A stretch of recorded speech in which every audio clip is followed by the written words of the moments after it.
Սերժ Սարգսյանին նախագահական ընտրություններում սատարելու մասին որոշումը, որ կայացրել է Գյումրիի քաղաքապետ Սամվել Բալասանյանը, հանդիսանում է հերթական հարվածը, որ ստանում է Բարգավաճ Հայաստան կուսակցությունը։ Այստեղ իհարկե աբսուրդի թատրոն է։ Բալասանյանը որպես կուսակցական հարգում եւ հնազանդվում է ոչ մեկին չսատարելու մասին կուսակցության որոշմանը, իսկ որպես Գյումրիի քաղաքապետ սատարում է գործող նախագահ Սերժ Սարգսյանին։ Նման բան երևի միայն Բարգավաճ Հայաստանում է հնարավոր եւ Սամվել Բալասանյանի օրինակով ցույց է դրվում Հայաստանում խորհրդարանական ընտրություններում երկրորդ տեղը գրաված կուսակցության քաղաքական անլրջությունը։ Այսինքն ոչ միայն Բարգավաճ Հայաստանում առնվազն երկփեղկվածությունը եւ երկիշխանությունը կամ ավելի շուտ երիշխանությունը Քոչարյան Սերժ Սարգսյան Գագիկ Ծառուկյան, այլ նաեւ Բարգավաճ Հայաստանի աբսուրդայնությունը զուտ բովանդակության տեսանկյունից։ Սա Բարգավաճ Հայաստանի արժեզրկման գործընթացի շարունակությունն է։ Այս կուսակցությունը նախ արժեզրկվեց կոալիցիոն հուշագրի համատեքստում դեռ 2011 թվականի փետրվարին ստորագրված, երբ հանդես գալով գրեթե արմատական դիրքերից, չմասնակցելով խորհրդարանական ընտրություններից հետո կազմված կոալիցիային, Բարգավաճ Հայաստանի նախագահն այնուամենայնիվ այդպես էլ համարձակություն չունեցավ հստակ հայտարարել կոալիցիոն հայտնի հուշագրից դուրս գալու մասին, որով պարտավորվել էր սատարել Սերժ Սարգսյանին նախագահական ընտրության ժամանակ։ Հետո Բարգավաճ Հայաստանն արժեզրկվեց արդեն բուն ընտրական գործընթացում, երբ գրեթե ամբողջ աշխարհով, համենայն դեպս մինչև Եվրոպա, Բրյուսել, ներկայացավ որպես նախագահական ընտրությունների արժանի մասնակից, բայց մեկ էլ հանկարծ հրաժարվեց առանց որևէ քաղաքական ու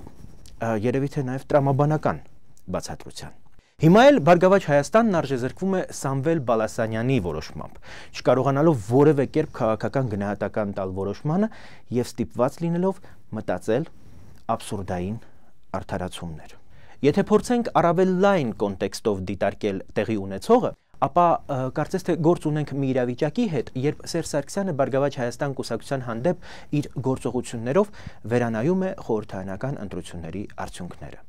Այսինքն երկրորդ տեղում հայտնված ուժը փաստորեն դառնում է զավեշտի առարկա հենց Գյումրիի պարագայում։ Միևնույն ժամանակ, եթե նկատենք, որ լուրջ խմորումներ են գնում Հայ ազգային կոնգրեսում եւ չի բացառվում, որ կուսակցության խորհրդարանական խմբակցության միասնականության հարց առաջանա հենց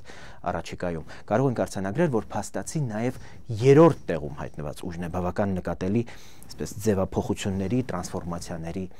ենթարկվում։ Թե ինչի համար է Սերժ Սարգսյանին անհրաժեշտ խորհրդարանական ընտրությունների արդյունքների վերանայում, առայժմ կարծես թե այնքան էլ պարզ չէ։ Չի բացառվում, որ նա այդպիսով փորձում է պատասխանել Բարգավաճ Հայաստանին ու Հայ ազգային կոնգրեսին, որոնք նրա հետ սկսած խաղն, այսպես ասած, կիսատ թողեցին եւ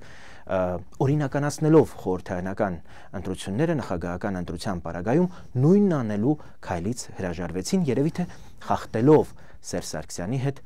նախապես կայացված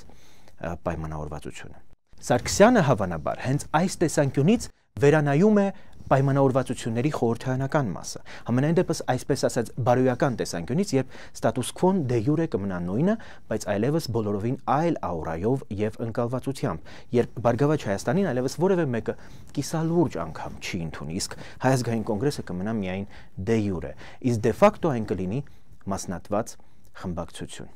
Միևնույն ժամանակ խորհրդարանական ներկայիս ստատուս քվոյի պարագայում երկրորդ ուժ հանդիսացող Բարգավաճ Հայաստանի վարկաբեկումը Սերժ Սարգսյանին անհրաժեշտ է 2017-18-ի հնարավոր զարգացումների կոնտեքստում։ Մասնավորապես հավանական սցենարներից մեկն այն է, որ Սարգսյանը կարող է որոշել անցում կատարել կառավարման խորհրդարանական համակարգի եւ այդպիսով պահպանել իր իշխանությունը, ինչի ցանկությունը նա անկասկած